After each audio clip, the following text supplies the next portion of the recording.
संदीप ने अपनी माँ के कहने पर गांव में शादी कर ली थी। लड़की का नाम था सुनीता।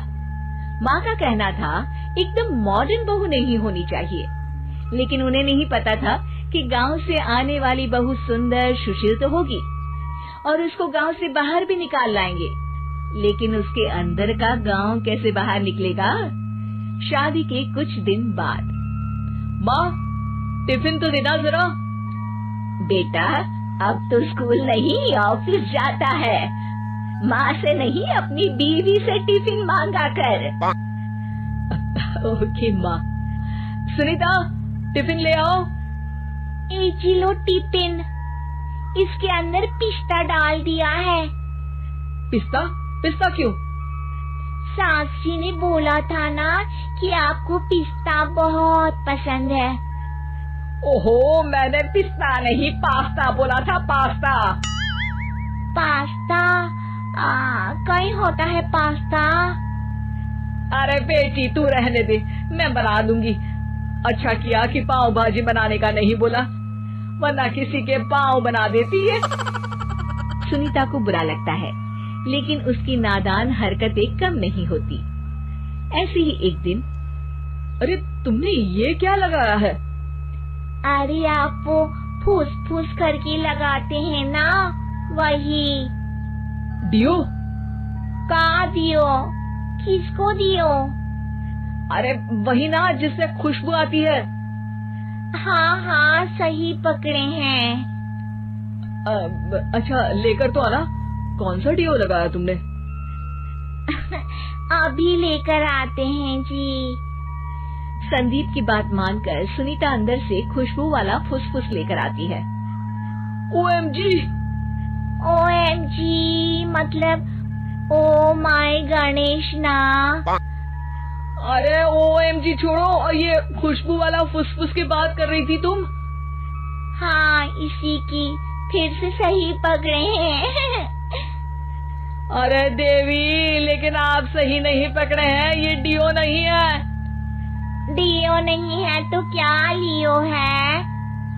अरे ये रूम फ्रेशनर है, जिसको कमरे में छिड़कते हैं, खुद पर नहीं। कोई बात नहीं, माँ कहती थी आत्मा किराएदार है, शरीर एक किराए का कर्म। हम शरीर पे ये डाल लिए तो क्या फर्क पड़ जाएगा। अरे बहू, ओ बहू, मेरे लिए फल तो ले आ, फिर मैं बाजार जाऊंगी। सुनीता अपनी सास के लिए फल लेकर आती है। अरे बेटा, पपीता, तरबूज और सेब फल ऐसे कैसे खा लूं? काट कर तो ले आ। माँ जी, मेरे गांव में तो खेत से उठा के सीधा खा लेते हैं। अरे ये तेरा गांव नहीं है ना। अरे संदीप, तू ही कुछ समझा देना इसको बेटा। मैं कैसे समझाऊं माँ, ये तो माइक्रोवेव को भी भट्टी बोलती है। कल मैंने बोला हाय कैसी हो, तो बोलती है किसी को हाय नहीं लगानी चाहिए। अरे सुनीता, तेरा क्या होगा? अभी तो कैसे बताऊं माँ जी, अभी हम कुछ करेंगे फिर पता चलेगा क्या होगा, लड़का या लड़की। हे भगवान, कहाँ से आ गई है? रामपुर से जी, आप ही तो लेकर आए थे मुझे। अरे मुझे माफ कर दो। पहले कोई गलती तो करिए जी, आपकी तो सारी गलती माफ कर देंगे हम। हाँ अरे बहू, मेरी बात सुन, फल यानी कि फ्रूट जब भी लाए ना तो काट कर लाना, ठीक है? जी ठीक है माँ जी, फल यानी फ्रूट यानी काट के लाऊंगी। सुनीता रोज ही कोई ऐसी हरकत कर देती जिसकी वजह से उसे घर में दो बातें सुननी पड़ती। एक दिन, माँ, मेरे बॉस घर पर आने वाले हैं शाम को, उनका बर्थडे है, फैमिली साथ नहीं रहती उनके, तो यही पार्टी कर लेंगे। उनको अच्छा लगा तो शायद मेरा प्रमोशन भी हो जाएगा। मैं ना फ्रूट केक लाकर फ्रिज में रख दूंगी और तेरे साथ आज खाना मैं बनाऊंगी, ताकि जब साहब आए तो खाने में कोई गड़बड़ ना हो। शाम को जब सारी तैयारियां हो जाती है, संदीप के साथ बड़े साहब भी घर आते हैं। आप फ्रूट केक तो ले आना बहू, फिर खाना खाएंगे। अरे इस सब की क्या जरूरत थी, आपने बुलाया वही काफी है। सर, आपका परिवार शहर में नहीं है तो हम ही आपके परिवार जैसे हैं सर।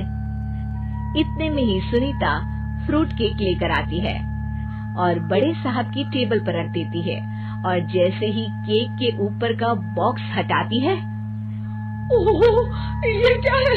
केक तो कटा हुआ है, मैं तो ऐसा नहीं लाई थी। आप मुझे शाबाशी दे सकती है माँ जी, मैंने ही केक काट दिया। आपने कहा था ना, फल यानी फ्रूट यानी हमेशा काट के लाना, तो फ्रूट केक भी तो फ्रूट ही है ना, तो मैंने पहले ही काट लिया। हूँ ना मैं समझदार। अरे बहू, ये क्या किया? केक हमेशा वही काटता है जिसका जन्मदिन होता है। तुझे एक बात भी समझ नहीं आती, एक नंबर की बेवकूफ है। पूरा माहौल बिगड़ चुका था। संदीप को लगने लगा था कि साहब उसे प्रमोशन तो दूर की बात है, कहीं डिमोशन ना दे दे, लेकिन साहब बीच में ही बोल पड़ते हैं। अरे कोई बात नहीं, ये इनकी बेवकूफी नहीं है, इनका भोलापन है। बेटा आप कहाँ से हो? रामपुर गांव से। अरे वाह, गांव से? फिर तो आपके गांव में ताजे फल और सब्जियां मिलते होंगे। हाँ, सही पकड़े हैं, हम तो काटते भी नहीं, सीधा खा लेते हैं।